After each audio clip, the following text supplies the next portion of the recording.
enhancing my knowledge in this scope, especially where I work. We are to facilitate the uptake of technology through policies and innovations. So, thanks. Thank you. Now, while we're embracing the Internet of Things, let's also remember the days of sci-fi movies. Those movies are no longer sci-fi. So be very aware of your security, be very guarded, be very cautious as you let your data out and as you access or leave access to your Internet of Things, because your car getting locked while you're speeding at 90 miles an hour is a reality. Thank you. Yeah, thank you. Good morning. My name is Yao. I'm coming from Lancaster University. I was here just briefly yesterday, and what I realized is that really universities and faculty, we need to be coming to gatherings like this to stay in touch, to make sure that universities stay relevant, and that our students also are aware of what is happening in the community, and maybe developing faster than research groups within a university can develop on their own. I was at the session on how to innovate or using data for innovation. And what we discussed was that it's not automatic that the data is available, but you still need to work it. And work it in which direction? Again, as Dorothy said before, through community engagement. You must know what they need. You must learn how to speak to them. And then you perhaps do some further work with the data to provide some information. And then we finally discussed the idea that, well, if individuals are working with data, putting their time and effort into it, at what stage can they perhaps benefit or pass some of the costs on to other people? We didn't get far with that discussion, and probably that's a discussion we'll have in future. Thank you. I hear Lancaster, you're receiving some big grant, a lot of money to go into innovation. You want to tell us a little bit about that? Who qualifies to get access to that? And okay, well, because we're a branch campus of Lancaster, UK, the grant is actually coming from the British government, I should say. Recently, they combined all of the different research grants into one Global Challenge Research Fund. And so it's through that fund that we're also working. And rather beautifully, the Lancaster researchers have to come here because the grant is based on having an international partner. Briefly, Ghana was outside the zone. Suddenly, people thought we were too rich. And briefly, we were outside the countries who would receive funding. Fortunately, maybe it's a good thing the economy dipped a bit, but we're back inside. And so it's through that fund. And definitely, we are also looking for local partners. It's not just a Lancaster to Lancaster thing. We also work with NGOs and other organizations here. so how do they access you? And how much money are we talking? Well, it's millions, but I mean, in separate projects. I mean, last month, let me say, in December, let's say, we had a small seed funding between about 6 or 7 projects of some £50,000, which, again, they wanted us to spend quickly by the end of March. And so it's a kind of rolling contract. And now they've got some more projects, again, to spend by end of July. And so it's likely to continue because it's a good avenue for researchers in the UK, since we're the first branch campus here in West Africa to funnel their research through us. And so it really does give quite a few opportunities. So it sounds like you have a problem. You have money that you need to spend quickly, but it's not being spent quickly enough. How do we allow some of the Ghanaian researchers to help you solve this problem of spending the money and not spending quickly enough? Please just contact us at Lancaster. Can you give us an address, or do you need to come to the campus? Well, oh, I see. Yeah, the campus is at ANC Mall, so it's very easy to find us. And actually, if you ask for Yao, not many people use Yao. So if you ask for Yao, you'll find me personally. I'm based at the Computer Science Department, but we've been joining all the other departments because data is required in any kind of research you do. Beautiful, beautiful, beautiful. Thank you. You heard it all. Get in touch with Yao. I don't want to hear anything like there's no access to money so we can't do our work. There's plenty money. Get involved. Okay, I want to hear from the next person, please. Thank you very much, Yao.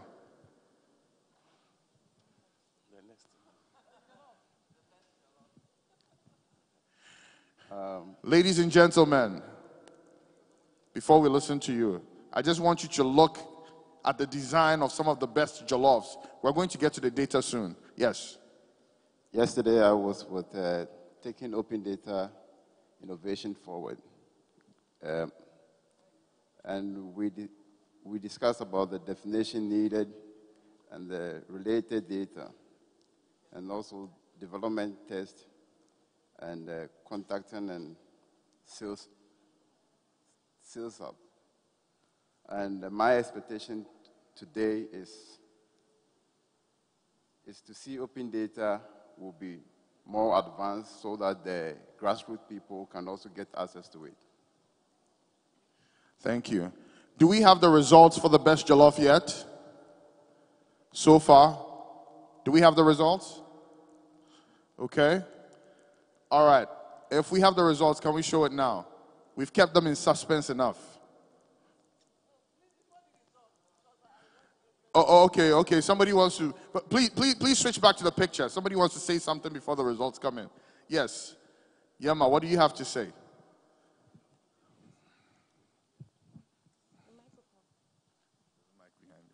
I want to stand near Papa when I talk. Oh my goodness. This is Mama, by the way. Mama Yama. And I'm talking to the Papa and Mama. So 2 nights ago, we spoke about jollof rice. And I did not speak. I told you that jollof, Ghana jollof was good.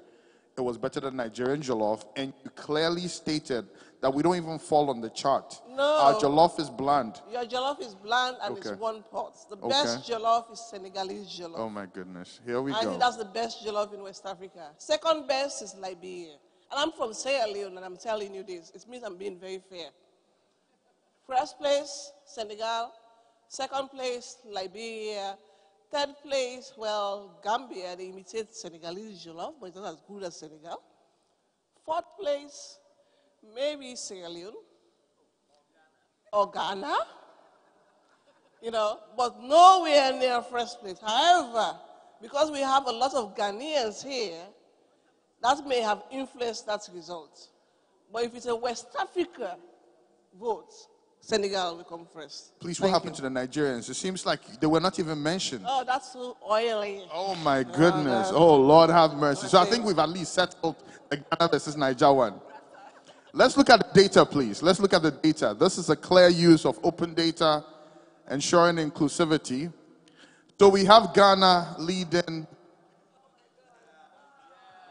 90 votes. Those who love their mother, wait, let's go back. We have those who like their mother's jollof. There were 57 of them. The Nigerians, 21. Sierra Leone, 12. Senegal, 12. Gambia, 5. Cote d'Ivoire, 4. Mali, 4. Nothing for Liberia, Cameroon, Congo, or Botswana. Are there anybody from these four countries here? Anybody from Botswana or Congo? Congo? Oh, my brother, you didn't even vote for your own jollof? Oh, my goodness. Why would you do that? So which one do you like? Ghana? You love Ghana? Oh, my goodness. They are voting for us. Can I see somebody from Liberia? Liberia? Cameroon? Oh. But they have 0. Okay, you know what? Some people think maybe the votes didn't go far enough. Go ahead and tweet using hashtag AODC17, hashtag Ultra Jollof Wars. Hashtag Ultra Jollof Wars, hashtag AODC17. Let's get more people to vote. We'll bring back the statistics later. Next slide, please. Next slide. The highest ranked, we have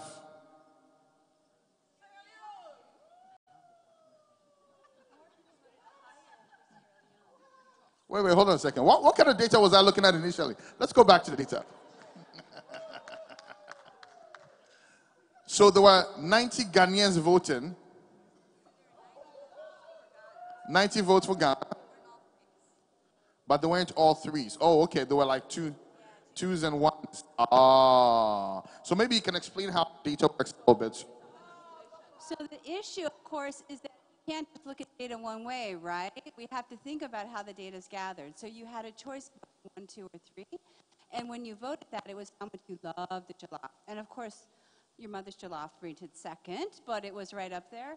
And so when you look at the total number, because we have more Ghanaians, then it would obviously win. But when you think about it, you're really looking for the highest quality jollof. And the Sierra Leoneans who love their jollof, they really, really love it. You can't be voting for your jollof and you're voting 1 and 2. What is that? This is data manipulation. What is this? Yama. The wars are not over. Tweet hashtag Ultra Jollof Wars, hashtag AODC 17. Let's get more people on there. 90 is not a good enough number to represent Africa.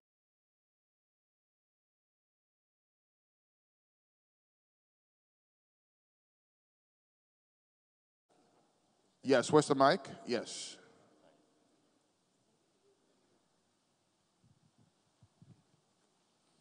Hi, good morning. My name is Serge. Yesterday I attended a session on the Africa Open Data Network, and it was a very rich discussion, actually, of a very committed and engaged people that are trying to drive the open data agenda for Africa to ensure that it meets the priority of the continent. And it was really about making sure that open data is by African and works for African. And it was a fascinating discussion to attend.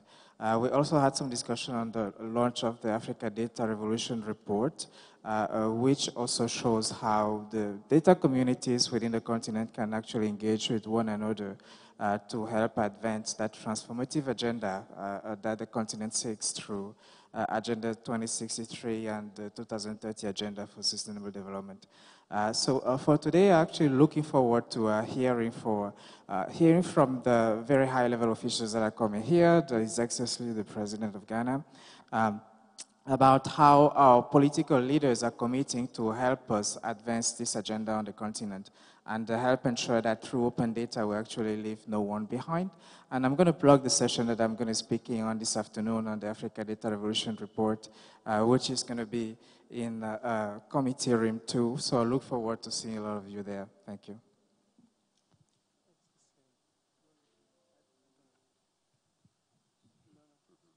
Okay, that's fine. That's fine. We're ready to start anyway.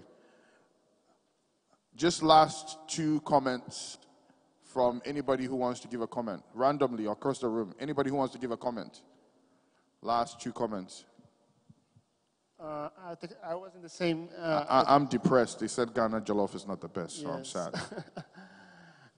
I was just in the same event, but I want to do a shout out for we're just putting together the report from the Francophone Africa Open Data Conference that just happened in Oaga recently.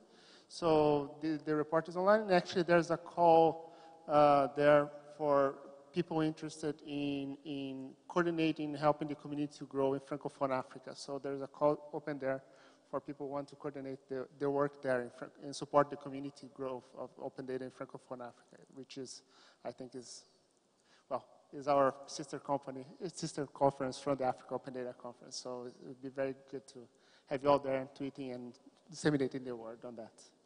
Can you see a bit of that? So can you give us the yes. details again? Can you give us the details? What do you want them to tweet about? Yes. So the website is cafdo.org, and that was the African Open Data Conference. And there's a call for a coordinator of the community that's emerging from this recent conference. So I want you to help us disseminate the word and find a great coordinator to help the community grow in Open Data Francophone Africa. Great. Thank you. So please tweet about it, connect about it, and get involved. OK. Je vais essayer, en fait, de traduire en français pour les francophones ici. On a eu une conférence tout à fait à Ouagadougou à juin pour la conférence était appelée la CAFDO, conférence sur c'était francophone, les données ouvertes. Gérant, en fait, il s'appelle Malik Tapsova, et le directeur, en fait, au pays. Je ne sais pas s'il est là. Malik, je te donne le micro alors. OK. Merci. I think I'm a little confused here. Were you translating or were you starting something new? Je peux parler? OK, merci beaucoup. Donc, comme Dr. Ba disait, c'est la conférence d'Afrique francophone sur les données ouvertes qui s'est tenue pour la première fois à Ouagadougou du 1er au 3 juin 2017. Et actuellement, nous avons lancé un appel à candidature pour recruter une structure, n'est-ce pas, qui est basée dans un des pays francophones pour coordonner le développement de ce réseau-là pour les 6 prochains mois. Voilà. Et à 11h30, nous avons une session, n'est-ce pas, pour restituer tout ce qui s'est passé durant la conférence à Ouagadougou. Donc, vous êtes cordialement invités. Merci. Donc, peut-être pour donner un peu plus de détails, la conférence Afrique francophone, c'est juste l'équivalent de AODC, mais uniquement pour les francophones. Voilà. Merci. Merci. I'll give you 2 minutes to translate all that for us. And yes, thank you. And by the way, we have a challenge here. Since we're talking about Africa, it seems like there have been some concerns raised that African Arab community here. So for the next conference, we should make sure that they are predominantly shown here. So that was just a talent from the audience. Think about.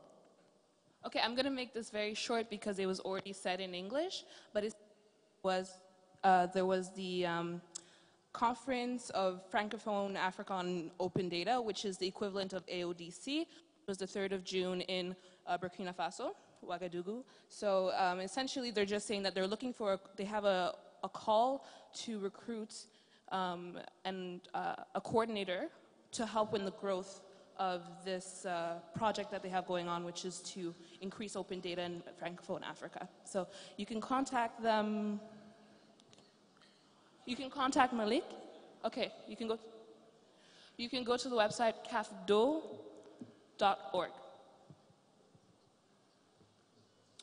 Okay, we're going to go ahead and get into the panel discussions for today. And we'll continue the engagement as we go on along the way, along the day. So I'm going to invite, for identifying and supporting a demand for data, I'm going to invite Mr. Jeffrey, I'm going to invite Mr. Jeffrey Konedu to come and give us the introduction of the conference leads. So please, with a round of applause, if you can help me welcome Mr. Jeffrey Konedu. He is the Director General for NITA, the National Information Technology Agency in Ghana. Good morning.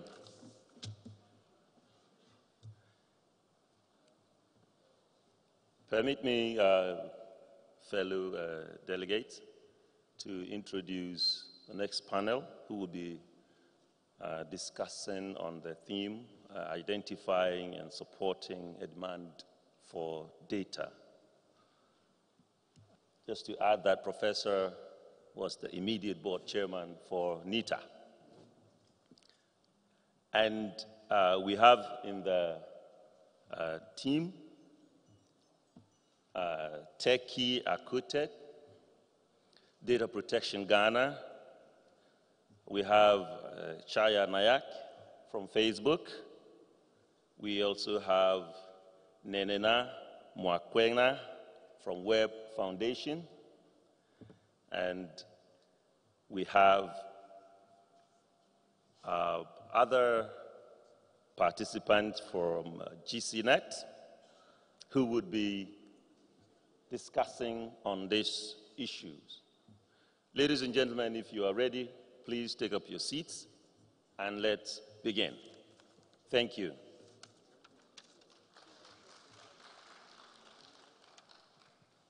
All right, so, yes, please.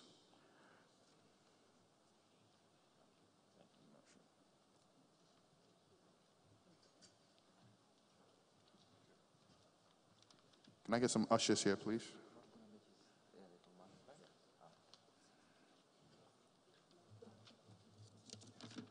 So, Prof, I wonder if you can take the podium and start with a brief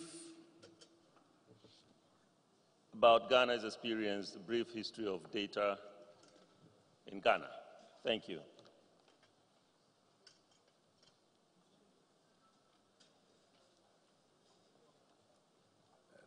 Thank you very much, Director General. I've been asked to try and at least recall some anecdotes of some of the interesting experiences we've had with respect to Ghana's efforts in open data area. But I'd like to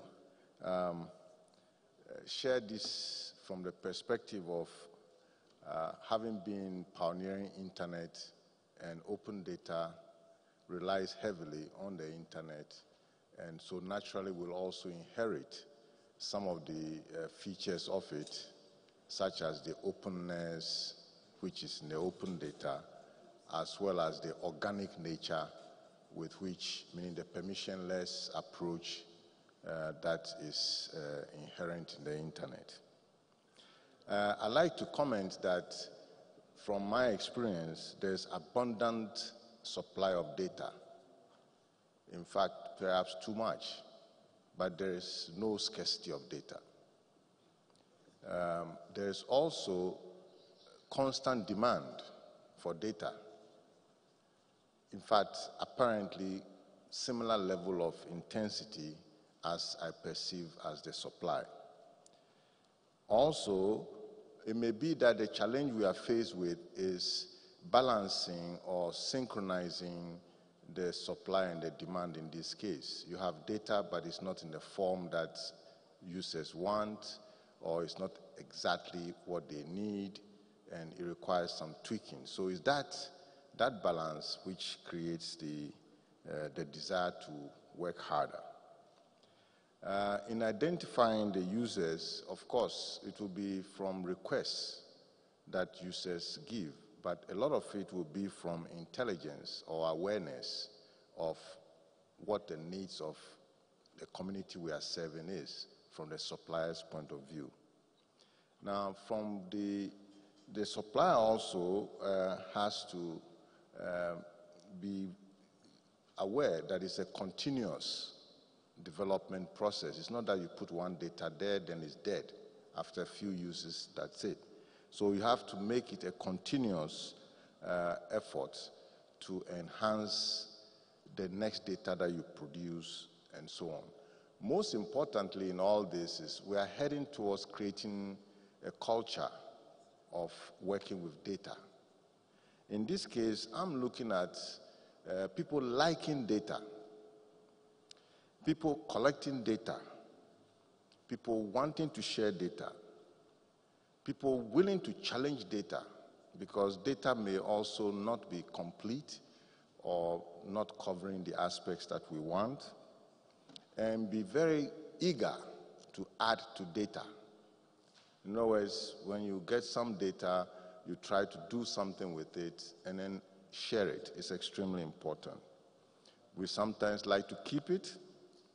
Sometimes we like to just do it differently, so that it's the same data, but we give different perspectives and use it. Most importantly, depend on it. We have to depend on data. And of course, you don't want, bogus data, so you have to protect it as well. In all this, where I'm heading is that we should be creating a culture of data and an evidence-based decision-making processes. So if it is the user, he likes to know certain things throughout his daily life, And tomorrow, he may be getting that data from all around him, including sensors, roads, what have you. At the same time, if it happens to be a policymaker, then he wants to use evidence in determining policy, including, of course, collectively collecting input from face-to-face and other means. In other words, everything really depends on data. But note the following. If data is not used, there's no incentive to keep producing it. Okay? And if there's no one requesting for data, there will be no supply of the data. So it's one of those things that you have to, in some sense, data begets data. Data begets data. Okay? If people are asking for it, it will eventually come. If somebody puts it out there and you use it, give something back to the person. And I'll use this following example since I was asked to give some reflection on the experience with Godi. The regulator in Ghana, that's National Communication Authority, published some data on congestion of networks, call drops, and so forth. Engineers, as usual, used the data. They analyzed it the usual way, and then they shared the results back to NCA. Now, the results they shared was showing congestion over time. And so you could, at a glance in the visualization, see the times at which we had challenges in the networks. So this is an example where you're using data you normally collect that you don't believe is relevant to actually tell you what is going on. To the extent that we are able to create an index, a telecom index of sorts, characterizing the level of congestion we have in a network at a time. So I said data begets data. So once we share this analyzed data with the regulator, guess what? We had data on congestion and call drops. But once we analyzed that and shared it, the regulator gave us additional data.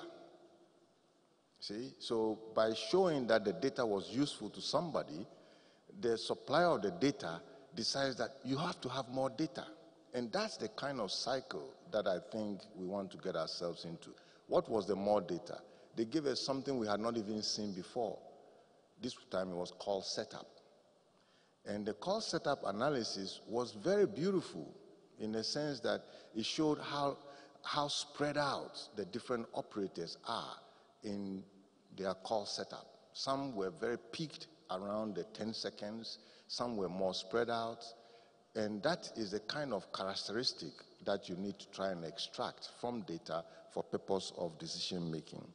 So I'll conclude by emphasizing that we need to, take advantage of data, and so the developers from among us, the programmers, the hackers, whatever you call them, those who like to munch data, have a particular role of not just using the data and forgetting it, but putting back the data, meaning whatever they've processed, that new knowledge, that new information that they have, should be brought into the community so that others can work with it. We need to do a lot more of that if we are to get the total benefit of the open data. It's open so we can use it, so we can put it back, so it becomes more open and more knowledge and so on. And that would be my opening remark. Thank you very much.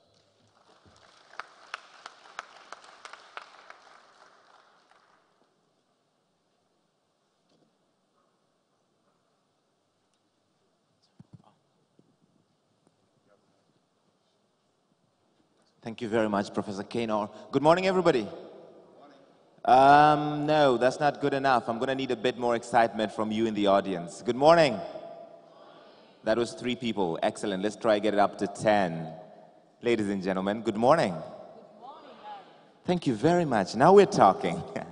My name is Larry Meadow. I'm technology editor for NTV Kenya. I'm excited to be here in Accra. It's a beautiful city, and I want to pick up from where Professor Kaynor left because he said we need to take advantage of data. The people you see sitting here, work in different spaces and they do exciting things. And over the next few minutes, I'm just going to try and ask them their experiences around open data, what they're doing, and how we can make sure that we're taking advantage of that. Because Professor said, if you're producing data but there's no demand for it, there's no incentive to keep producing it. So how can we make sure there's demand for that? Please allow me to introduce them properly, starting from my immediate right.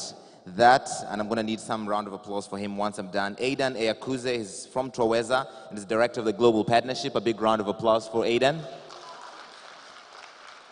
I think there's somebody in the crowd, hashtag rent a crowd, who was trying to scream and shout there, and they were a little unsure. So next time you want to go and give an ululation, go for it.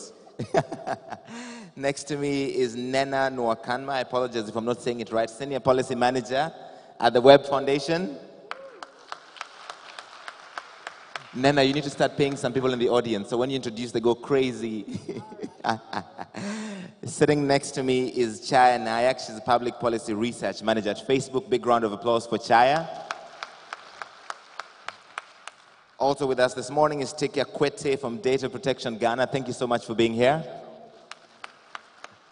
And of course, we've all met Professor Nike Naur.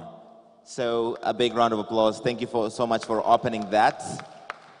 And don't forget Carl Saki from GCNet. Carl Saki has been on the stage several times, so thank you for joining us as well this morning. A big round of applause for Carl, please. I'm going to start with Nena because she's sitting right next to me and put you on the spot. I want to get from each of you maybe 2 minutes up to 3 minutes max to kind of give opening statements of what you're doing and how we can make sure that the title of this session is Identifying and Supporting a Demand for Data, especially here on the continent. Hello, everyone. I should have sat a bit far from Larry. Thank you for waking up early and showing up at this time. I work with the World Wide Web Foundation. This is that foundation by Tim Berners-Lee, the founder of the web, not the internet. First, I want to express my respect for Nikweno. I normally introduce myself as Nena from the internet, but he's generation 1.0, I'm generation 2.0. So, Lee, with your blessing, I will share my thoughts. This is one of the very few countries that Tim Berners-Lee came to because he foresaw that Ghana will be one of the forerunners in the openness space. So I'm glad to be here. When Tim Berners-Lee gave out the web, the protocol of the web, he said, this is for everyone. That was over 25 years ago. We've come to open data, which says about the same thing, data for everyone. So open data is data that is technically and legally for everyone. Now, the question I will ask this morning, how far are we in this? The Web Foundation sees open data from the perspective of governance, from the perspective of accountability, from the perspective of citizen participation. I will take those three again. Governance, accountability, and participation. But then the question I want to ask, if you have the right to express yourself, if you have the right to information, so when you get information, you express yourself, what happens next? Is there return? Is there accountability? Opening data, I am hopeful, will come in as the next frontier after the right to information. It is the next frontier to inclusive engagement of population. It is the next frontier of accountability, otherwise known as democracy. So while we're speaking to ourselves, I would like to know, are you willing to open up public information for the public? Will it be for everyone? Data becomes open when it's for everyone, including men and women, young and old, urban and rural. We work at the Web Foundation for access to the web. We talk open data as data that is available online for everyone. How many Ghanaians are online? I don't have a lot of answers, but I have a lot of questions. Who is holding the data? Why is it not open? Why are we not using it? How many Ghanaians can have it? How many Africans can have it? We have the Africa Data Revolution Report. You should be able to get a copy here. It gives us a fair idea of where we are coming from in terms of data generally. We're only at the beginning. We haven't gone too far. But the step in the right direction is why we are here. It is data for everyone, data that leaves no one behind. All right, thank you very much, Nena. She talks about opening up public data and trying to find that. And Aiden, I mean, you guys do a lot of work around that, so please go ahead and make your opening statement. Thank you, Larry. Good morning. Habari za asubuhi. I don't know how to say that in Twi. I'm sorry. So we use data at Twaweza and with our collaborators essentially to do something very subversive, and that is to disagree with presidential statements. We've done so over Twaweza's 8 or 9 years of existence. Just in the past 7 or 8 months, we've done it twice, and I'm still here, which is a good thing. We have recently had President John Pombe Magufuli of Tanzania suggest that he doesn't want to pay for teen mothers to go back to school after they've fallen pregnant and given birth. And we thought, no, I don't think that's a good idea. But do you keep quiet and let the presidential statement carry the day? We said, no, we don't think so. Let's ask what Tanzanians think. Interestingly, we'd asked Tanzanians what they thought about that issue 12 months earlier. And 71% of them, in our mobile phone panel survey across Tanzania, Africa's first national representative mobile phone panel survey, 71% of them said, we want the girls to go back to school after they've given birth or to another school, or while pregnant, they should still be able to be in school in Tanzania. So when the president came out and said, I'm not going to pay, public taxes should not be used to educate mothers, they should educate children. We said, but these young girls are still children. By law, by tradition, they should be able to go back to school. So we published this information and a whole host of other things that were disagreeing with the presidential statement. And the debate continues. Ironically, this happened just when we, in the government of Tanzania, was about to pass a policy allowing for the re-entry, making it formal that girls who fell pregnant could go back into school. So that one, the president poured cold water on that, but we continue to push that agenda. About 6 months ago, Larry, you will know that East Africa has faced a pretty dismal rainfall season in 2016. And by October, November, December, there were some serious food shortage issues. Kenya went public. They said, we've got food shortage issues here, the potential hunger and famine. Let's do something about it. My government, in its wisdom, said, no, we have no problem in Tanzania. We said, wait a minute. Again, we had just a month or two previously asked people about their food security situation, same way of collecting data, and it was not looking good. But when, again, the president said, this is not a problem, it's the media, this is fake news, this is the opposition trying to stir up sentiment against government, we said, what does the data say? So we went and asked citizens, what is your experience of food security? We asked them over January and February, and came up overwhelmingly showing that the president was wrong. That many people, in fact, were in a worsening food security situation in Tanzania, land of abundant land, land of, well, last year wasn't too much rainfall. And eventually the government conceded and said, yeah, okay, we've got a problem in about 55 of our 159 districts, so we're doing something about that. But there is no famine in Tanzania. And we said, yes, we never claimed there was famine. We just said there's a shortage of food. There is food insecurity.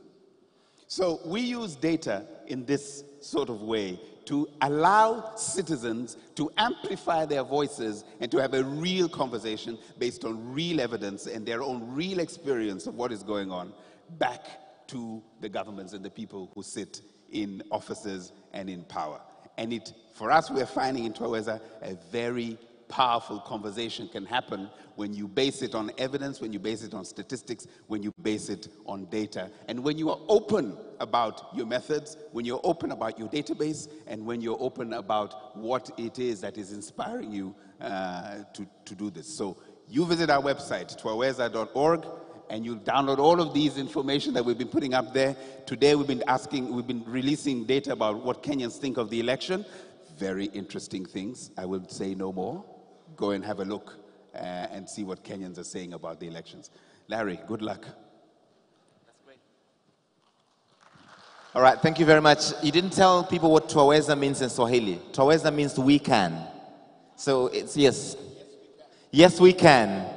They borrowed it from a certain young senator from Illinois who went on to become president, I think. And it's great really what they're doing, trying to use data. It's almost like defense against the dark arts of misinformation and obfuscation. So well done with that. Chai, okay, you've got a mic. Go ahead. Great. Just want to make sure this mic works. It does. So I'm Chaya, and I'm representing Facebook's Data for Good program, as well as the broader policy team at Facebook. And the first thing I'd love to reiterate is that Facebook really thinks that Africa is a very important market for us to invest in. And we have a pretty large policy team that's based in Africa, as well as our director at Ballet, who is very interested in figuring out how we can build partnerships in the region in order to leverage the potential of our data, as well as the potential of the community on our platforms across Facebook, WhatsApp, and Instagram. In terms of the way we look at data, particularly towards our partnerships work, Facebook is very invested in not only being a supplier and kind of a holder of data, but also being a partner that comes to the table when we think about the ways that we can leverage our data to actually do good in the world. And Abale, our director, will actually be in Ghana next month in order to further these conversations and really build partnerships within this country to make sure that we're bringing ourselves to the table in a way that is receptive to the needs of the community, as well as the work that's going on the ground. In that kind of thematic way, one thing that we're very interested in kind of building the foundation for at this event is really understanding how us as a company can start sharing data with organizations and collaborative initiatives here in Ghana, as well as the rest of the region, in order to really see the power of our data being used to do good in the world and to help in the development sector. As one of the leads for the Data for Good program, this is actually something that's quite new for Facebook and something that we're excited about. But we really truly understand that the only way that we're going to be able to find the power of data is if we partner with people in this region to actually make the data usable on the ground. Just to give you an example of how important we think partnership is, one example of this is our Facebook population maps, which actually look at the population density of cities and actually seeks to provide higher resolution population maps than ever was created before in order to help solve tough policy challenges. One thing that we noticed when we released these open source maps, and we've actually released them for a couple of countries in Africa, is that they can actually be used across sectors in ways that we never believed were possible. When we released the maps, we kind of had an assumption that national statistics agencies, health offices would be able to use the maps in order to kind of build policy programs. And when we released them, we saw that organizations like the Red Cross on the ground were using them for vaccination campaigns. We saw governments starting to use them in order to understand how to build policy for the people and the density of populations in different regions. And I think we were very surprised that just by releasing something in an open way and kind of allowing people to be creative with the data, that the data had such a large life.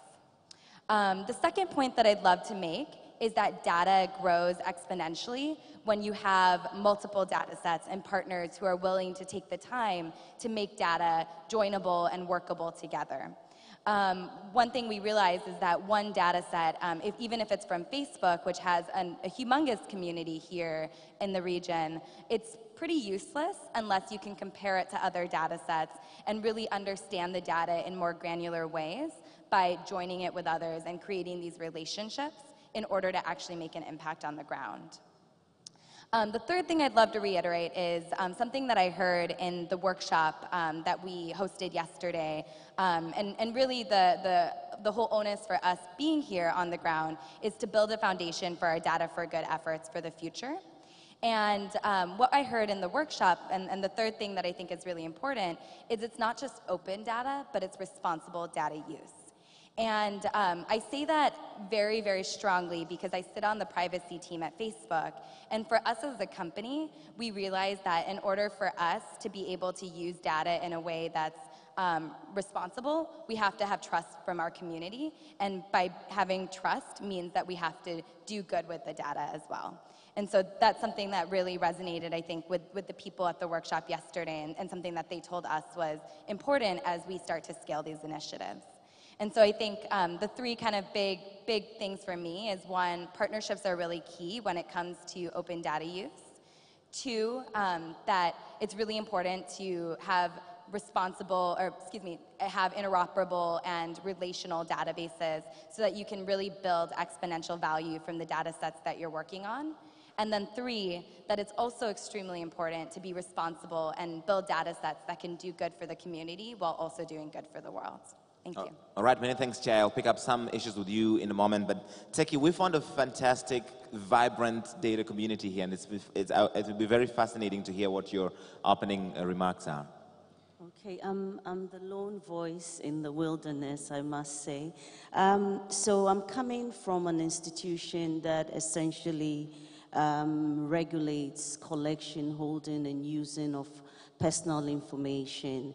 Because in Ghana we have a Data Protection Act that seeks to protect the privacy of individuals as far as their information is concerned, is collected and used.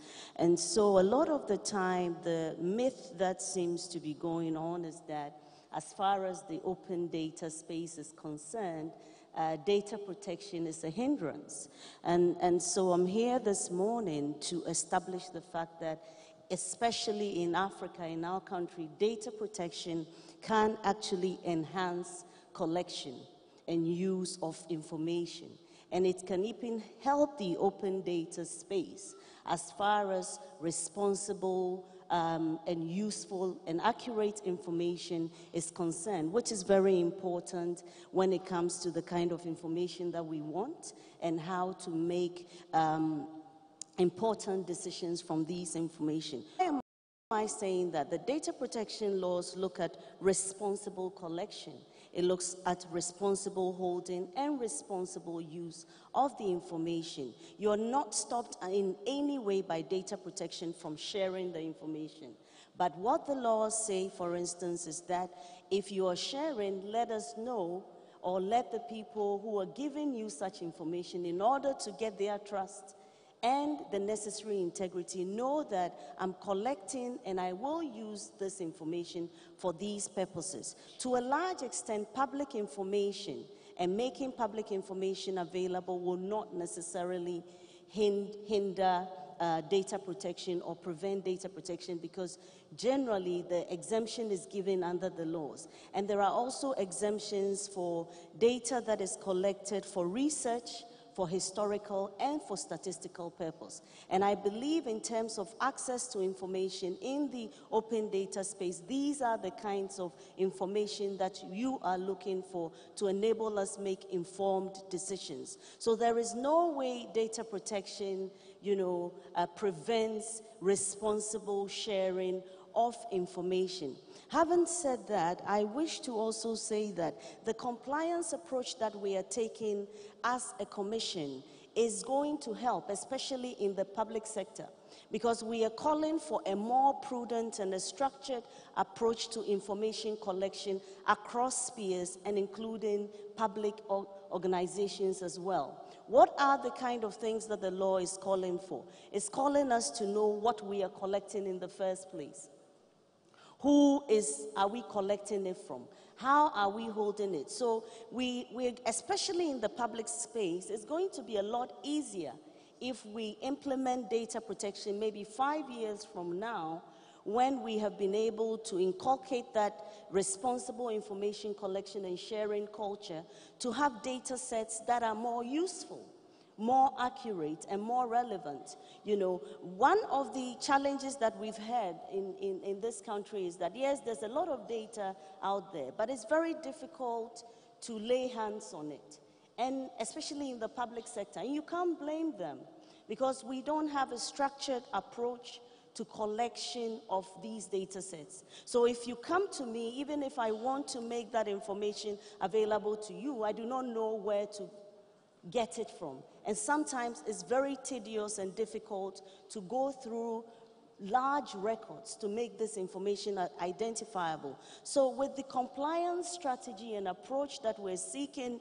to use as a data protection authority across sectors, so public, private, I believe that it's going to even make it more easier to know what data sets we're holding, and that can make it even clearer and help the open data space when it comes to sharing. And I want to emphasize on responsible sharing.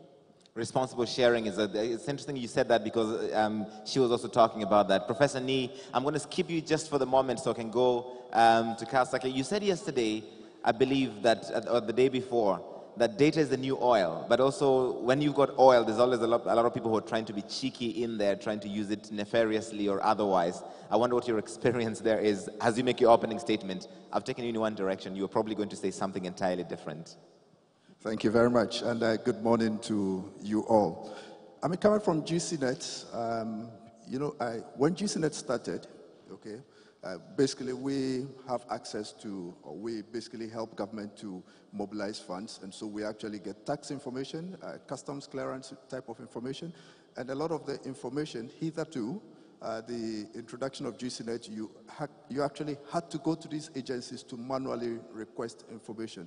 Now, we, in looking at the design, thought that access to information from ministries, departments, and agencies. Now, I'm talking about ministries, departments, and agencies because that's the first step towards having open access to data.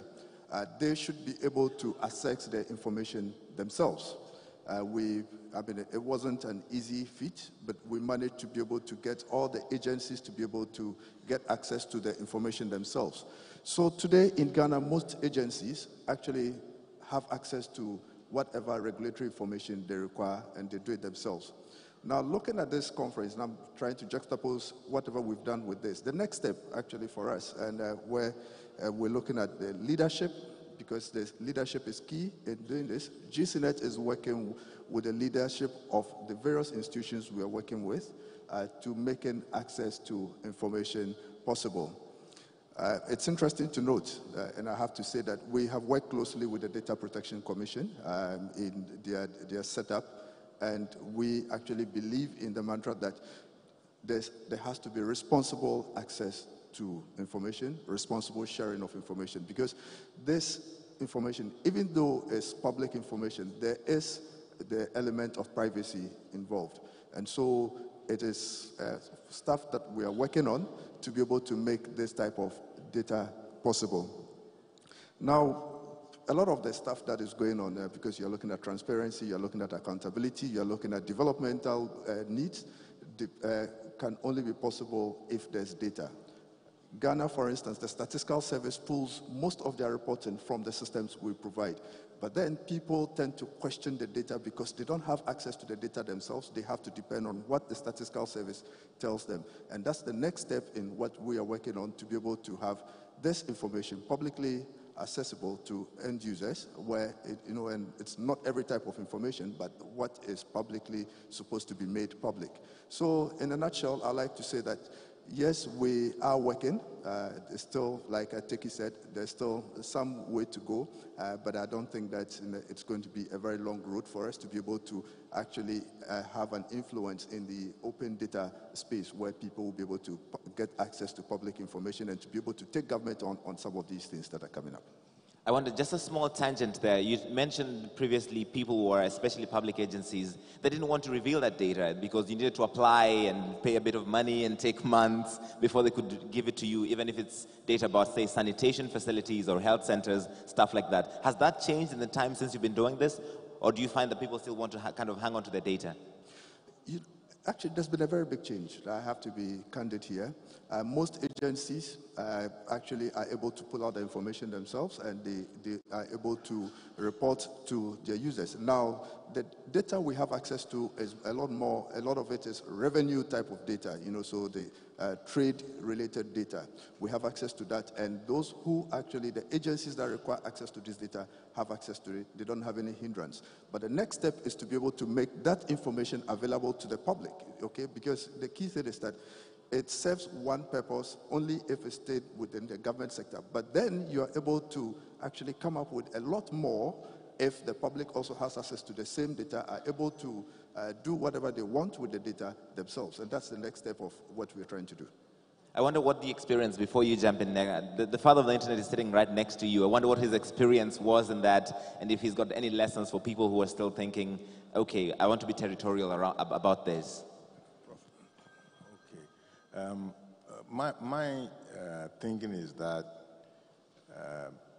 we are moving into an age of algorithms, and the algorithms always come with data. And so the best thing to do is to make more data available. Of course, barring the concerns of privacy and the protections and so forth, we just have to make it more available. We don't have enough publicly accessible data, for instance, from our portal. Okay, maybe there are some in other places, but they should come to the portal so that at least we have a place where we can say first point of call to take a look at what data is known in different sectors, and then we can add to it. And remember, I keep emphasizing the adding back. As if you just take data and use it and you keep it for yourself, it doesn't help anybody. But if the data can come back so that others may also learn from it, add to it, then I think we are advancing. And that's the cycle I want us to get into. So all the data he has is not helping our decision making if it's not accessible. And if it is getting filtered in the sense that we're only getting a particular perspective of the data. You see, we need to encourage, academics and industrialists to even, develop more on the data and even make revenue out of it and perhaps even share it. Meaning, let's be a little bit more at ease with data. We have no choice. We are moving into an age of these algorithms, and everybody's going to be using it. Everybody's going to be adding to it, and we should let it flourish. It's the perspective I'll give. Data should be open by default. That's my entry line. Public data should be open by default. We don't have to give a reason why we need it. You have to give a reason why you're holding it back. You, the one holding back public data, should be the one to justify why you are holding it back. But public data should be open by default.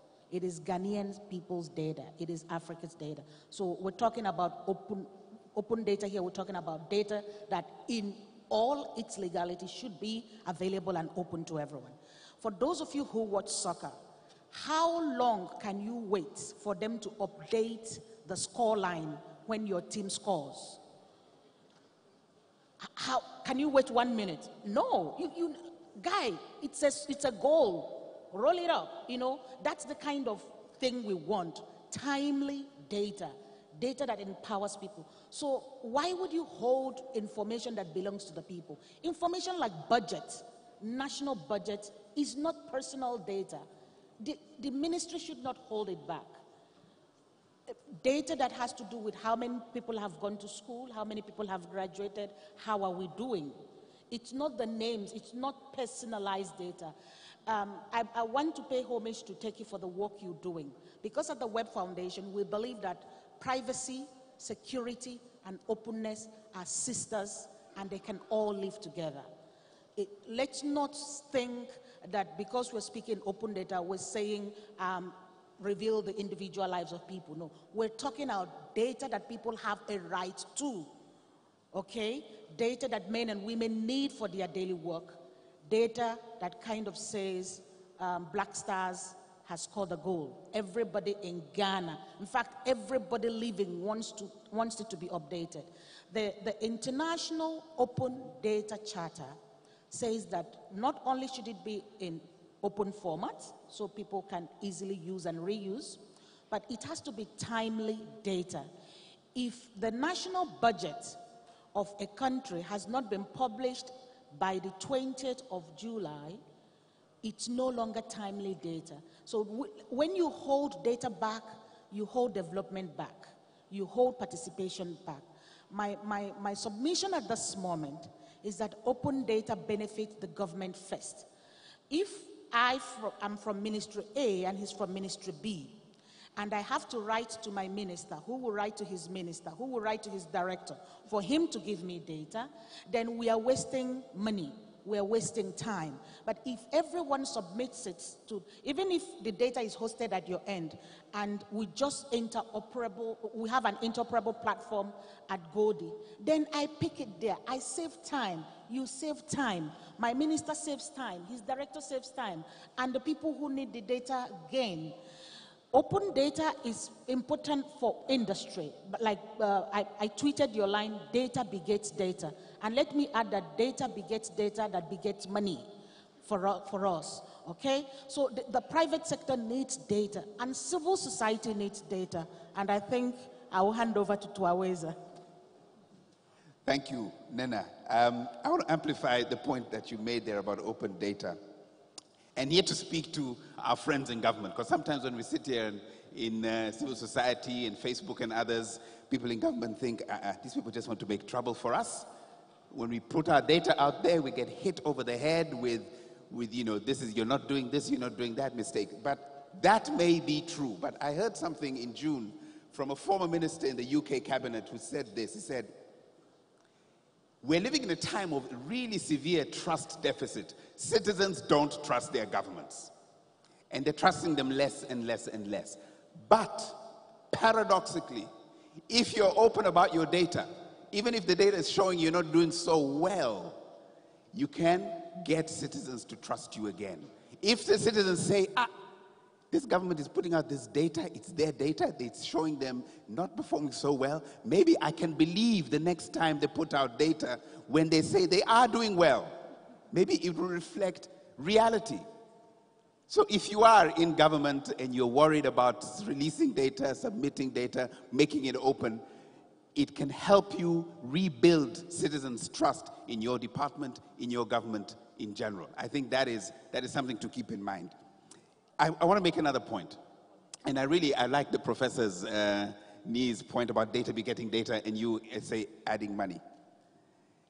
Data is indeed the new oil, but for many consumers, it is crude oil, it is black and unusable. We, as data producers, need to refine it and to turn it into I think there's 27 different types of things that can come out of crude oil. We need to take that data and refine it and turn it into usable and valuable insight, clues, information for them to make decisions. Whether they're citizens about where to get the next plot of land and know that, okay, that plot of land has not been double allocated, or whether they're parents looking for the best school to send their children to. We need to be able to take that data and refine it and present it in a way that is useful to people. Otherwise, we are just going to do the data begetting data and then pushing away the demand, and we find that, but we made all of this data available. How come nobody's using it?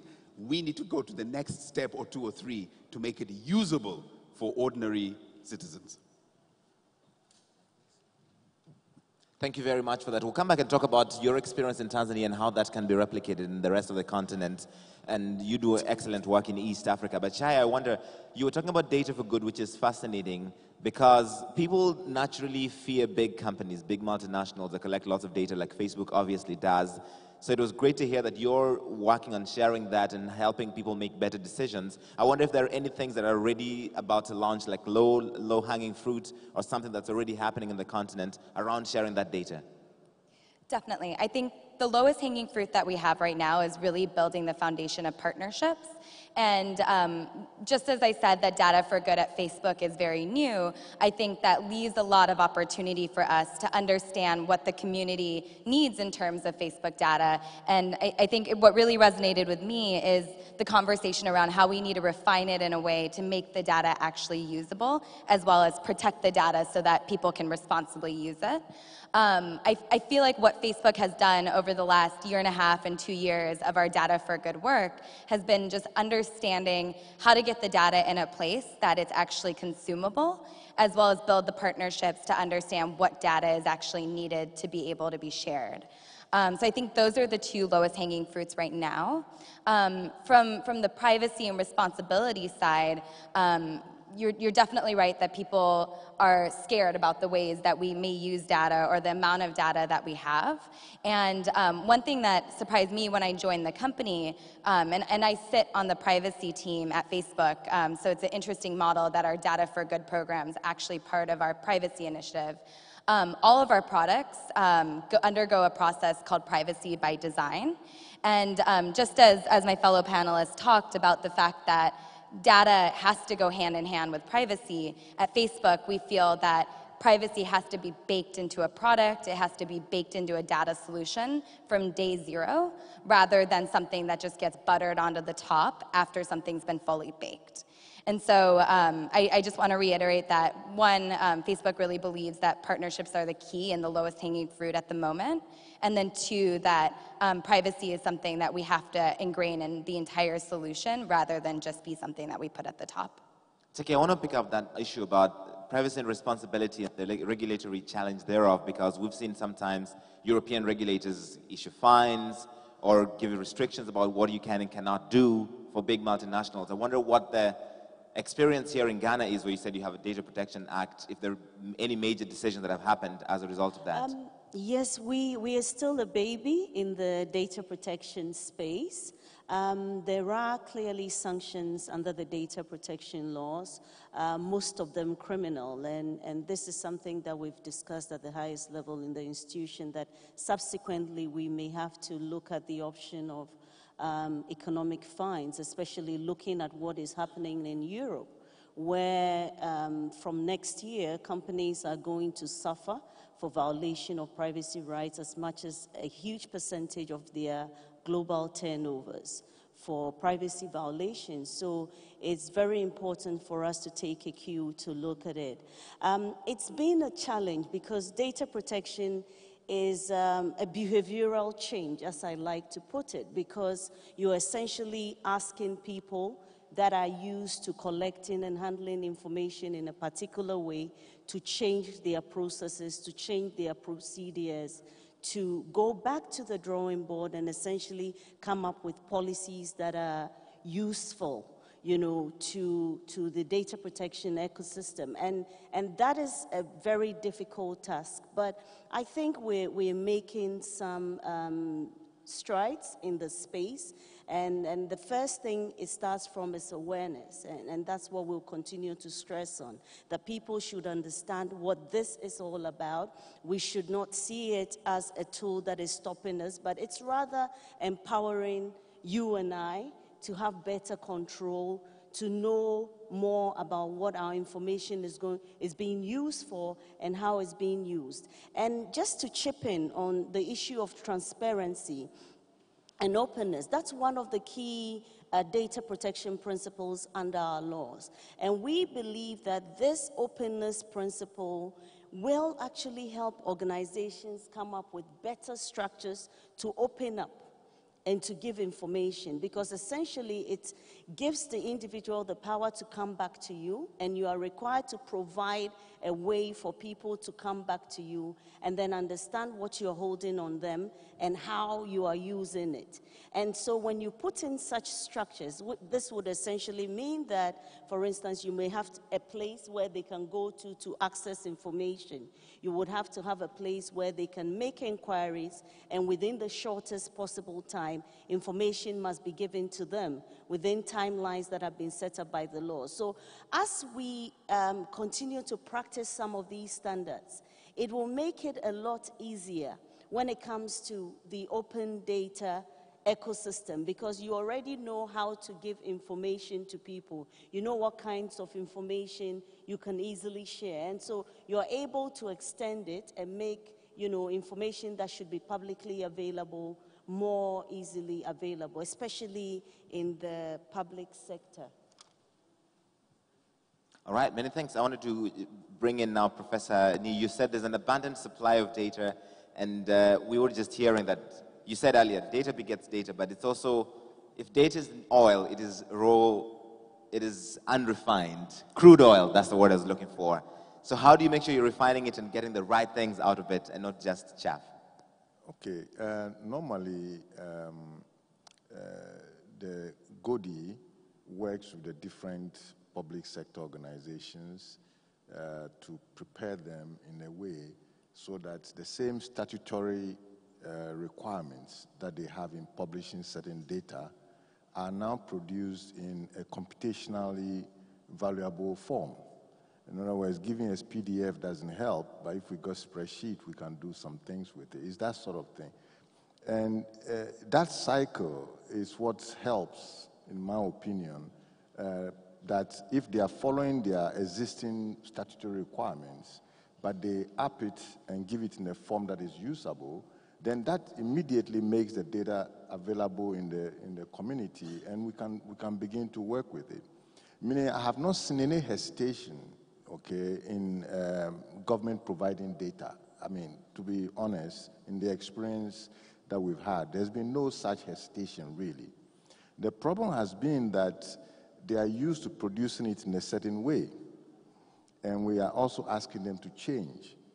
And at the same time, they are also cautious that the users may not have the same capabilities in managing data.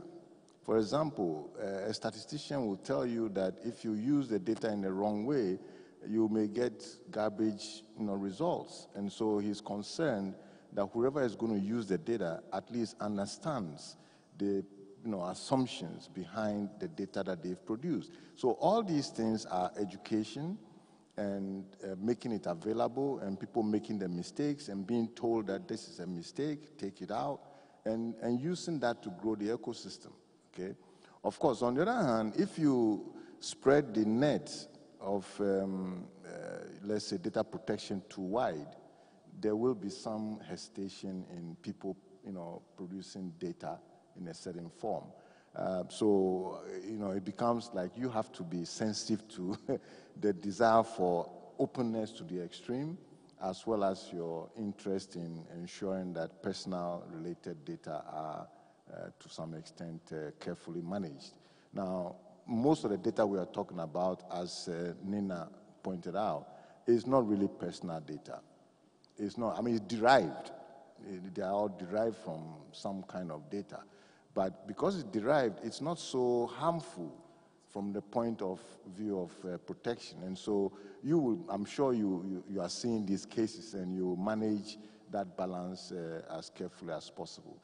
But there is data, but they are not in the right form compared to what the user wants.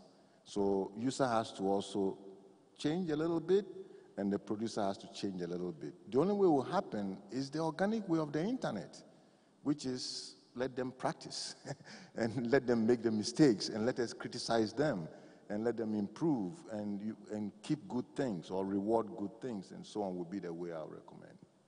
I want to get the GCNet experience because the mic is in that direction real quick. Okay, so here's what I think. There's abundant supply of data, that's one. We've all agreed that data is the new oil, whether it's crude or it's refined. I think that that's debatable. But the point I want to make is that it behoves us as those who generate the data to actually also make the data presentable to the end users, okay?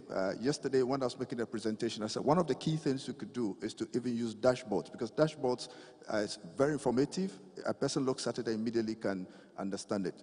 But the other thing you notice is that if you're providing the data to the end users, what you want to do is to put the data in a format where, even if it's raw data, they are able to understand their definitions, and then they can then make sense out of it. I mean, we have this challenge where a lot of institutions, because we collect data from many sources, and even the initial stages, when we started this whole data drive, we had challenges where people did not understand exactly what we wanted to do. But with time, that understanding is there, and everybody is able to use the data the way they should. I think that we still would continue that awareness and sensitization, and that is also going to be made available when we push the data out. It's going to be made in a format that end users will be able to make meaning of it and to be able to transform it into whatever state it is. I agree with Dr. Queno, or Professor Queno, when he says that yes, government should change format of data. I think that he said that. That is important, and I think that that is actually not government, but it's those of us who generate the data. We understand it, and so we assume that anybody else who is going to access the data would understand the format we're presenting to them. It's okay, my organization is working on one such thing, and I believe that it's happening in all the other public access or public institutions that are doing that. This education, we will continue with the education, and we will definitely achieve the objective. I think that's what I'd like to say for now. All right, I want to get experiences from Tanzania, and I'm sure you want to jump in, but the president will be arriving shortly. We have been requested, if you're sitting especially on that far end, on these far end, please come and fill these seats at the front. We want to make sure these seats at the front are completely filled before we have people sitting at the back. So if you could kindly move forward, so we've got these empty seats at the front completely taken. That would be great. It'll look nice in the pictures. You'll be very close to the president. It's like a win-win. There's no loss in this. Every way you look at it, you have a really good picture, really close to the president. You can hear what he's saying. You can almost touch him. So I don't see how that's a problem. If you're still sitting on the extreme sides, on the left and on the right, if you could kindly move closer. So it's filling up really beautifully on this side. These ones at the front as well. Trust me, you're the important ones the president came to speak to. So you can come closer. You can move forward. So you make sure you're very close. And the people who are taking the photographs and the video, you look really great in that. So if you could do that, that would be really great. There's still people sitting at the far back. If you could move closer, please, that would be really nice. Excellent. Look at you guys just being completely fantastic audiences and listening to instructions. You went to good schools. You were raised by proper parents, all of that. It is my powerful voice. Oh, I haven't even done anything yet. I haven't even started yet. I'm still looking at some people at the back, especially on the right. If you could kindly move closer. There's several seats directly in front of us that are still empty. No. If you could. All right. The second row and the third row. Exactly. Where's she coming in to sit? Wonderful, wonderful. Okay, Nana. Let me not talk about myself, but talk about Sierra Leone. We're coming off Kenya from the high-level meeting on data for sustainable development in Africa. This is open data for sustainable development in Africa. But I was pretty impressed by the openness of the Sierra Leonean government. And what I'd like to share with us as we close this panel is the engagement of the Vice President himself of the Republic of Sierra Leone. It's the engagement of the High Commissioner for Access to Information. Yema is here. That's the lady. It's the engagement of the Open Data Council. And Sierra Leone has been the very first of African countries to engage, not just adopt, to engage in the International Open Data Charter. I would want to point to that country because it's a country coming out of war. It is a country that went through Ebola. It's a country that is building its resilience. and it's a country that is using open data to build itself. We might want to draw long discourses around the why and the how, but I want to pay homage to this country because they may not get it all right, but they are engaged in resolutely pursuing the openness way. And that is what I'm looking for in every country represented here today. And I want to pay homage to those who are saying we want open data in our schools. We want our journalists to make the best use of it and organize national open data days with open data fest. It's not just about hackathons once in a while. It's about using open data to solve national problems. Sierra Leone and the Web Foundation are into this, and I want to salute us all. Thank you.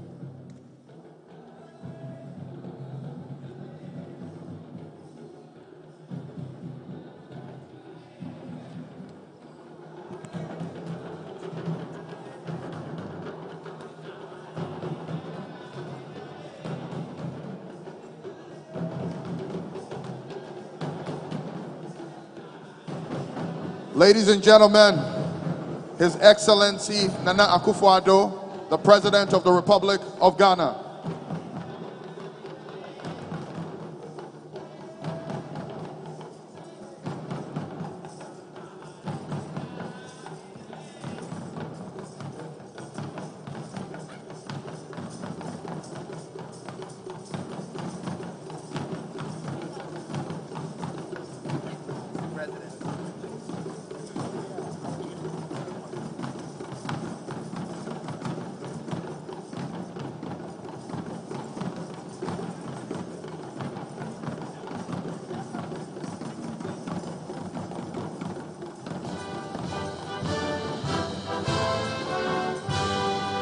Okay, time for the national pledge. National anthem.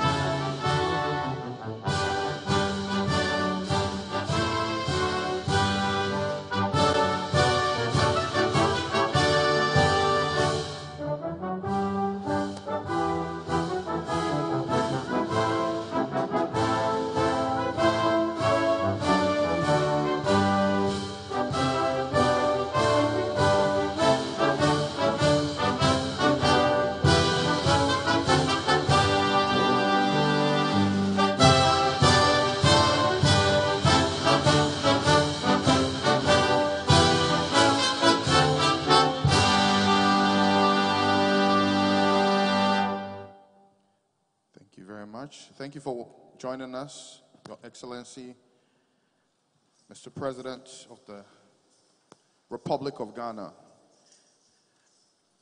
Next, we are going to introduce the Director General of NITA, Mr. Jeffrey Konedu, to make a quick remark.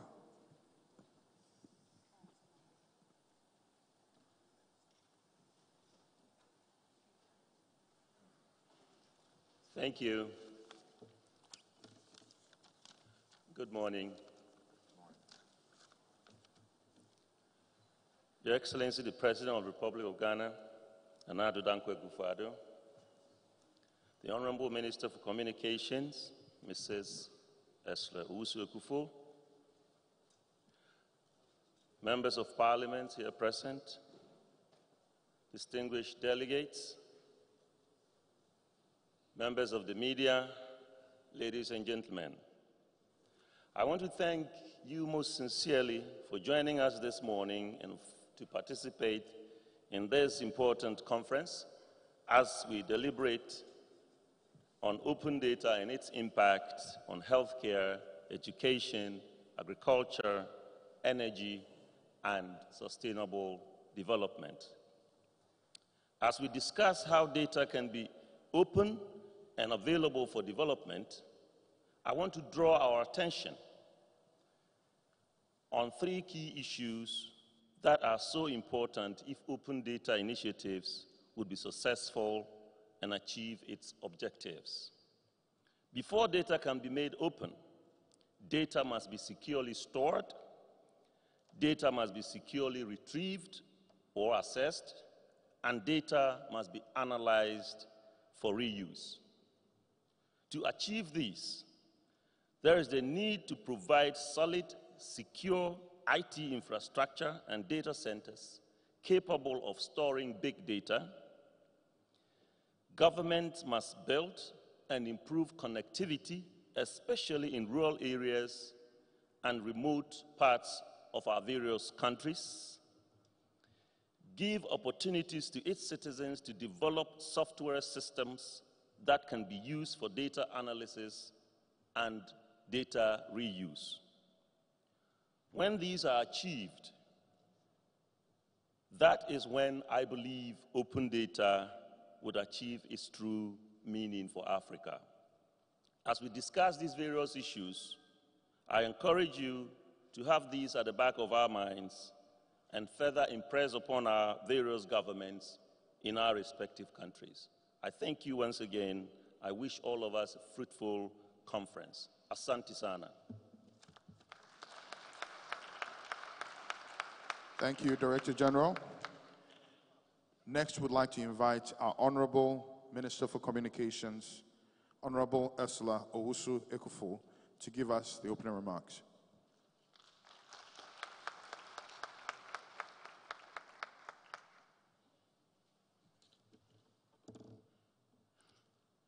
He doesn't like being called Your Excellency. So, Nana, the President of the Republic of Ghana,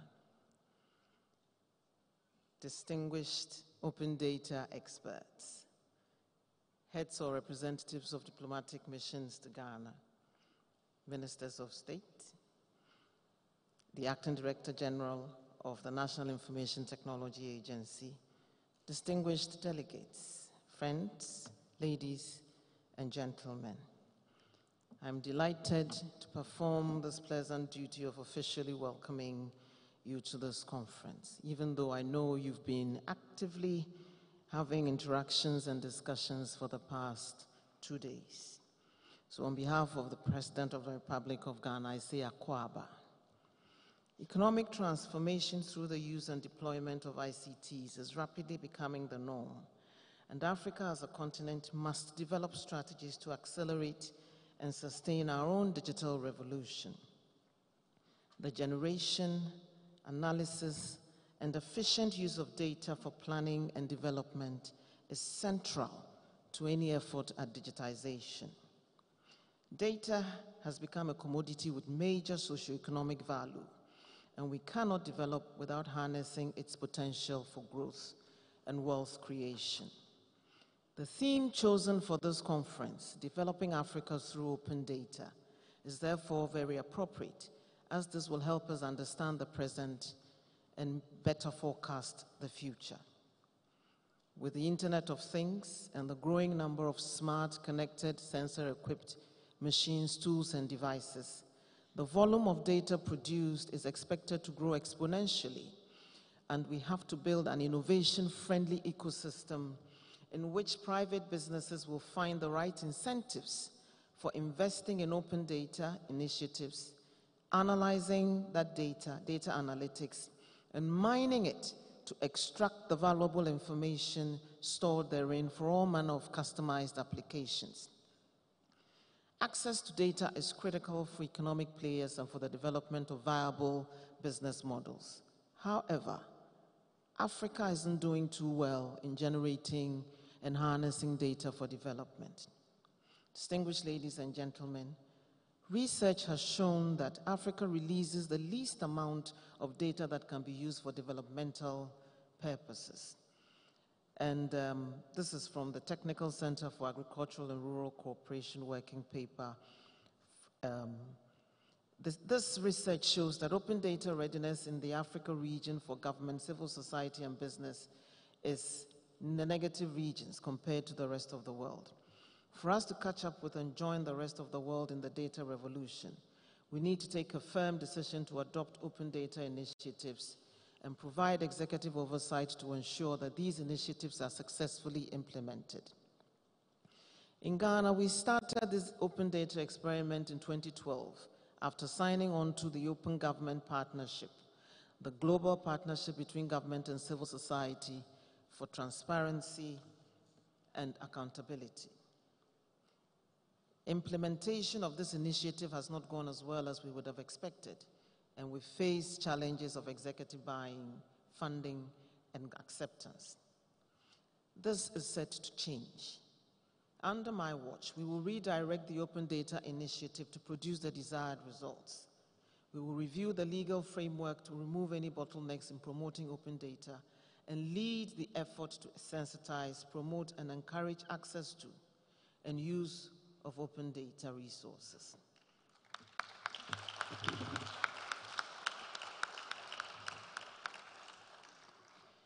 While policy guidelines provide benchmarks upon which standards are formulated and adopted to guide the production of open data, a strong legal framework will ensure that the whole of government adopts open data as the standard approach to its creation and dissemination.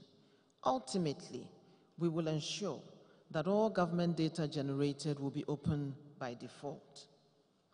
Mr. Chairman, ladies and gentlemen, to facilitate the use of open data for development, the Ministry of Communications will develop a data analytics strategy to be infused into the Open Data for Development program to ensure that data can impact administrative efficiency through evidence-based decision-making, sector by sector.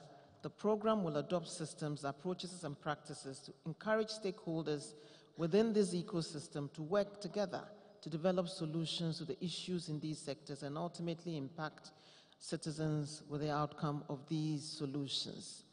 I have repeatedly stated that working in silos, which up to now has become the norm, has been the norm, must change because everything we do is interconnected.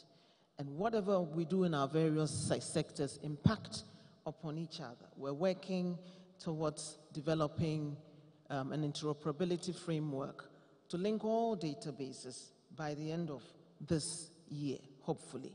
And once that is done, we would have the ability to put our data out there for those in the research community to be able to use it, and for ordinary citizens to also have access to the data that they produce themselves. The convening of this second Africa Open Data Conference is therefore very timely.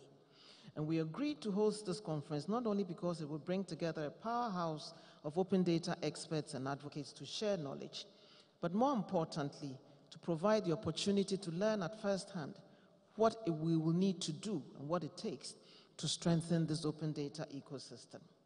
Specifically, we hope that the following issues will be deliberated upon at the conference: bridging the open data skill gap in Ghana and Africa as a whole, creating open data awareness to the business community, the media, governments, civil society, and citizens, which is currently lacking, identifying issues relating to access and use of open data, promoting the development and harmonization of data standards across the continent, and identifying the kind of open data regime we need for the most effective and robust system to implement the Sustainable Development Goals.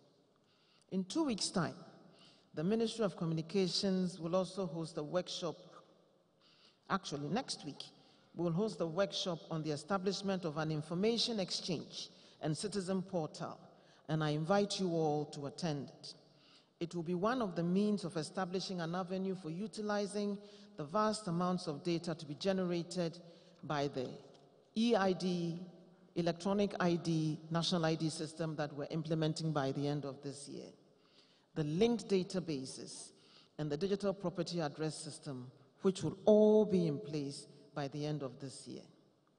Ghana will be a smart, connected country before long, and open data will be at the heart of it.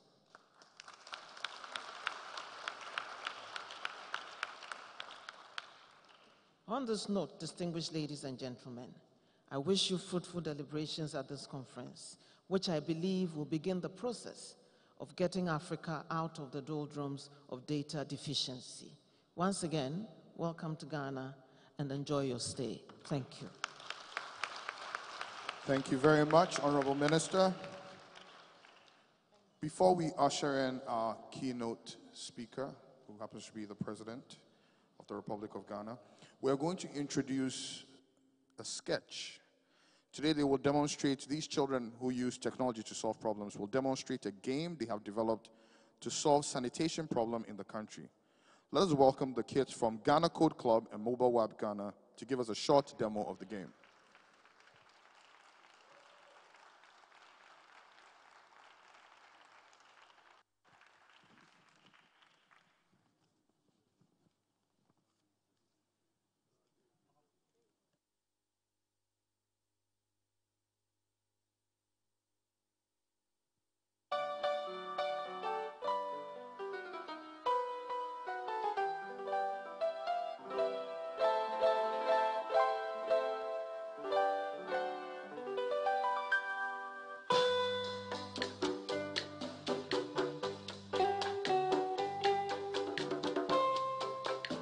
Mr. President.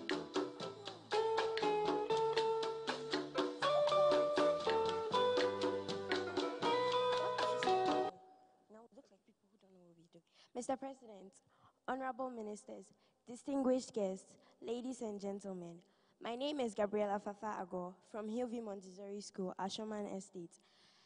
Today is a very great day because today is Africa Open Data Conference, and we at the Ghana Code Club are very excited to be here on this August occasion. Before I continue, let me give my colleagues a chance to introduce themselves. My name is Nana Araba Adoleho from Hillview Montessori, Ashoman Estate. My name is David Abwatma from New Boytown SD. My name is Sonia Odum from SDA Basic School. My name is Anastasia Chawe from La Wireless Children's. I'm Ivy Moses from New Boytown SDA School. My name is Margaret Efa from La Wireless 2 Primary. My name is Esther Nakimati from Hillview Montessori School. My name is Samuel Free from La Wireless GHS. Mr. President, as technology learners, our goal is to identify and solve community problems using technology. We, the Ghana Code Club members, have come together to create a simple game that is targeted at children to help them keep their surroundings clean by picking rubbish whenever they see filth. Mr. President, as we all know, cleanliness is next to godliness. So what if a reward scheme is established for anyone who goes about collecting filth and gives data for it? As you can see, the whole game concept was planned in one of our local schools in Ghana, named the New Boytown SDA Basic School. We coded the game such that when the event button is clicked, you wait for a few seconds and litter starts dropping. As you can see, there's litter all over the place. We have banana peels, sachets of water, pieces of paper, bottles, and other stuff. The aim of the game is to make sure that the user picks up all the litter and enters the trash can. When the litter touches the trash can, it disappears, symbolizing that the trash has been picked. The aim of the game is to make sure that children pick up the litter to earn points named the variable score to help keep their environment clean.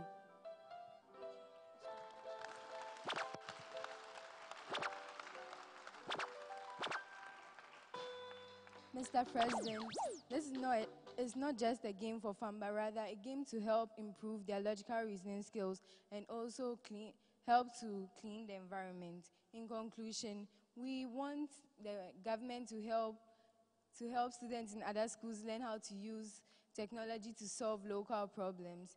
This is an initiative of Ghana Code Club and Mobile Web Ghana. Thank you.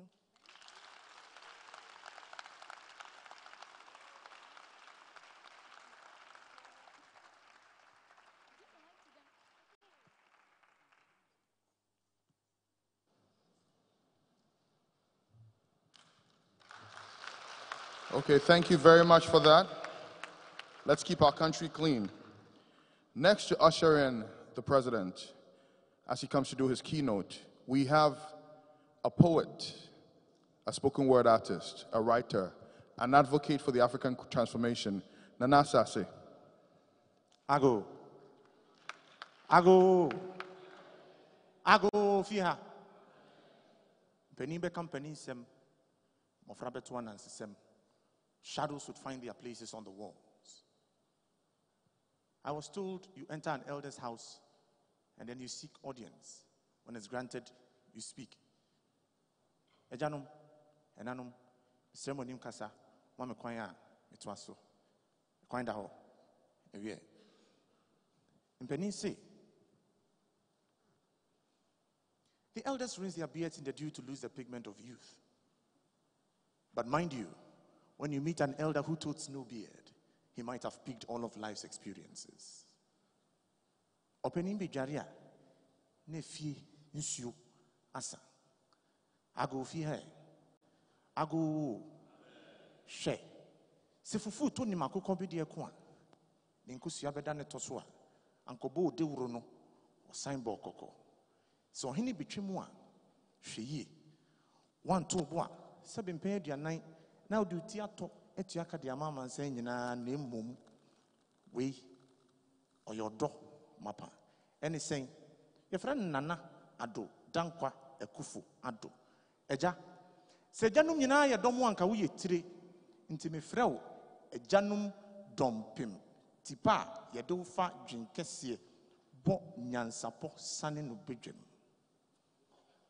ebibrim tumi nyansa nimdie kantankranchi a onya hantan wabing sin kantankranchi ana asase omama ko eje bi wo fa se asempa yitia menka ma ne nware wo wo pa na ka wote baby nka ne mo mama Ghana awo wo pa ye beti mpani nsema beti nyansa semeti nyanko nsema beti aman yosem de ti wiase nyina nsem ye mane afia asase mfimfini ma ato wo nyina unsa benkum wa ha manusia fahwemwe asase wura edru ha osono kokroko ya pim ko ya nimu ne boko ya chinso a ya frem ne sno gina fa ko ya frem no mintiminim nana mintu amane nware mintu ade so nana asase ne ma so sebe ka se ya se nyina ya krado ndase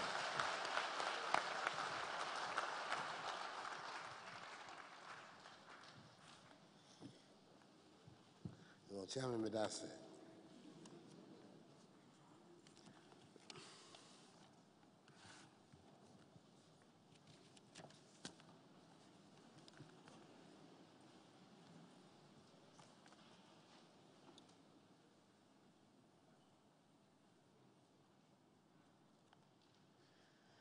Minister for Communications and the Deputy Minister, Acting Director General of the National Information Technology Agency, open data experts, members of the diplomatic corps, fellow Africans, ladies and gentlemen.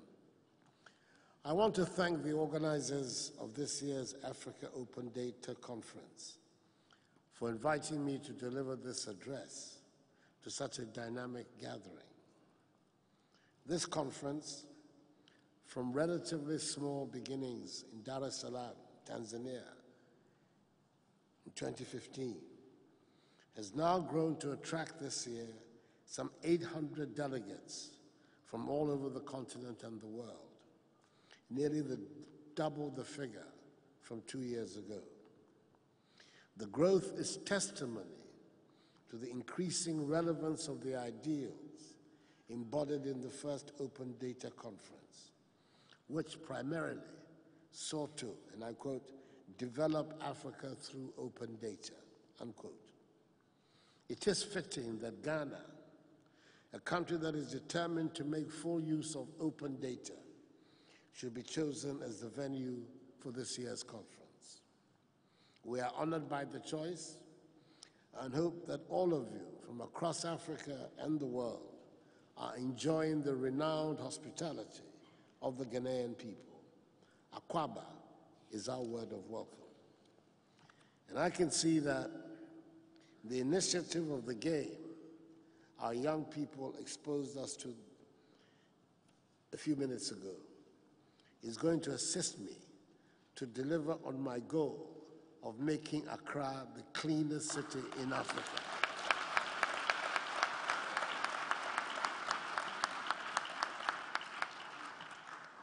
Many, many, many thanks to you. 2017 so far has been a year of great expectations and promise for Africa. It has been a year of dramatic changes and consolidation in the governance landscape of Africa. Today, more so than at any other period in our history, democracy and freedom are providing the appropriate political, social, and economic platform for Africa's long-awaited development. Indeed, for the first time in West Africa, all 15 member states of ECOWAS have democratically elected governments in place. This development has further boosted the confidence in some of us that democracy, freedom, progress, and prosperity are what will define Africa's 21st century. We have no excuse to deny this generation of Africans a new society of opportunities and aspirations.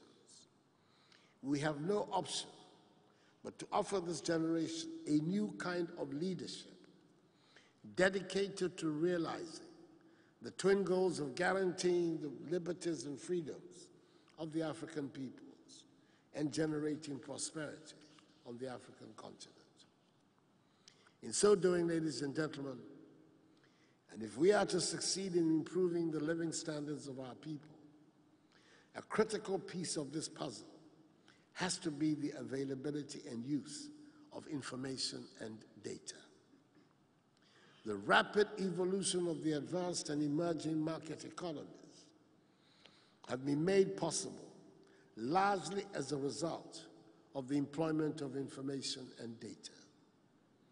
If we in Africa are to emulate them and be an integral part of the ongoing data revolution, there is the need, firstly, for us to require the owners of data to make them publicly available in ways that are useful to all potential users. Secondly, we need to educate and improve the data literacy of our people. And thirdly, encourage innovations on how, when, and what data are collected and shared so that they are up to date, disaggregated, and relevant to the concerns of people and policymakers. These are the key tenets for successful open data policy. For us in Ghana, we signed on to the Open Government Partnership in 2011, which has declared open data as a focus area in order to achieve transparent and accountable governance. Ghana embarked on its open data journey in 2012 to create a community of data suppliers and users. Despite a brief lull of inactivity, the nation has committed a budget to revamping the Ghana Open Data Initiative. Through this initiative, we have resolved to ensure that, one, government is legally and technically open, i.e., without legal restrictions and machine readable. Our ultimate goal is to adopt the International Open Data Charter and ensure that government data is easily accessible. Second, data released from all ministries, departments, and agencies, and metropolitan, municipal, and district assemblies are made available. We intend to achieve this through the implementation of policy intervention and guidelines. And thirdly, the use of open data is promoted within government and the open data ecosystem. Upcoming digital platforms for procurement, immigration, parliamentary and judicial services will transform the way government conducts its business, including the business of cabinet. These initiatives will enhance the opportunity for economic development and creation of jobs in the area of digital technology for young people who are going to be assisted to develop open data mobile and web applications for business. It will also encourage citizens to hold government accountable and ensure greater transparency. Open data must work in Ghana for the benefit of the citizenry. As part of promoting the availability of data, government, under the e-Transform project, is working to create innovation hubs and mobile labs. Government will establish an open data institute to promote education, management and use of open data, especially for the development of mobile and web-based applications. Ladies and gentlemen, as co-chair of the UN Sustainable Development Goals Advocacy Group of eminent personalities, I know that the availability and use of data have been at the heart of the discussions on the achievement of the SDGs by 2030. We recognize that open data can be used to assist in the realization of the SDGs through a clear understanding of their goals and through tracking and measuring of the SDGs and tapping into the knowledge, tools, and capacities of groups tracking SDGs. For example, SDG 2 is aimed at ending hunger, achieving food security, and improving nutrition and promoting sustainable agriculture. The Open Data Institute has reiterated that shared and interoperable meteorological data and soil quality data can contribute to better farming methods. Again, the Institute, in proposing a solution to the implementation of SDG 7, which is to ensure access to affordable, reliable, sustainable, and modern energy for all, believes that energy data can be used to understand energy consumption patterns, empower consumers, as well as support companies who are dependent on stable energy supply. Clearly, the role of open data in helping achieve all 16 SDG goals is critical. As the Ghana Roadmap for SDG Data Forum held in Accra in April 2 months ago, the 3 recommendations were made to enable us in Ghana monitor the progress of attainment of the SDG goals. I'm pleased to announce the government has begun the implementation of these recommendations, which include addressing data gaps, i.e. building the administrative data system, strengthening censuses and surveys, and pioneering the uses of new types of data, encouraging data use, i.e. creating an interactive feedback loop between producers and users, making data more available, providing training in key areas, and demonstrating the potential of data to achieve development outcomes, and strengthening the data ecosystem, i.e. coordinating the establishment of strategic partnerships and creating a harmonized policy and enabling environment. The implementation of these recommendations is driving our open data initiative as we work also towards achieving the SDGs. It is the intention of government also to ensure the long overdue passage of the Right to Information Bill by Parliament.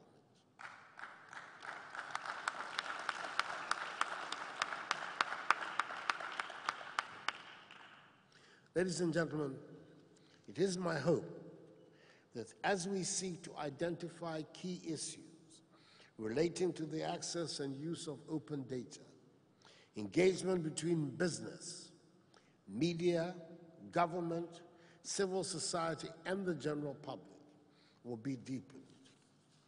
These engagements, it is anticipated, will help promote the development and harmonization of data standards across the continent.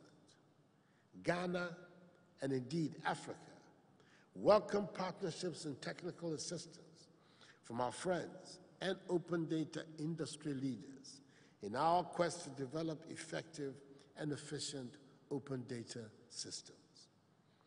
For countries that have not yet started on the path of open data, I will urge them to start before they're left out in the emerging digital society. Thank you for your attention, and may God bless us all.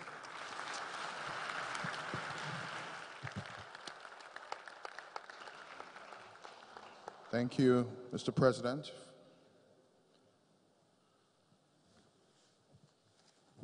The President would like to beg his leave after this conversation. So as the President is leaving us, we will probably break for a short break, and then we'll come back later.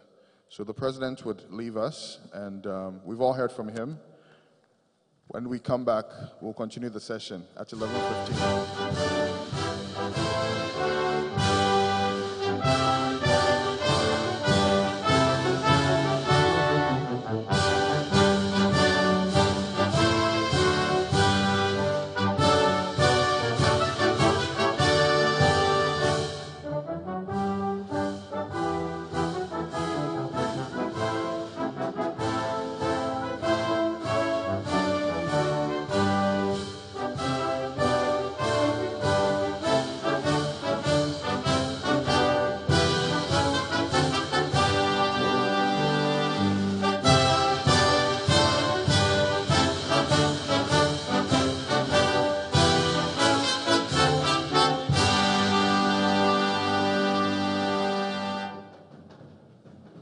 Thank you, Mr. President, for spending time with us.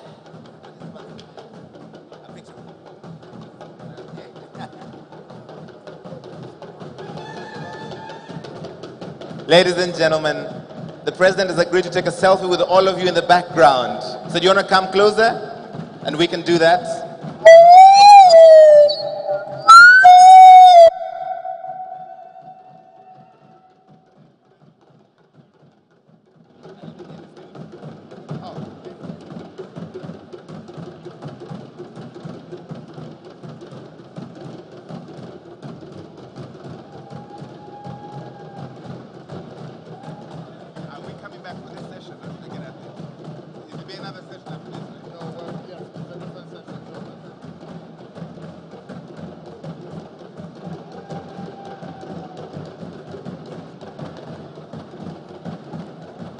I can go in? Sure.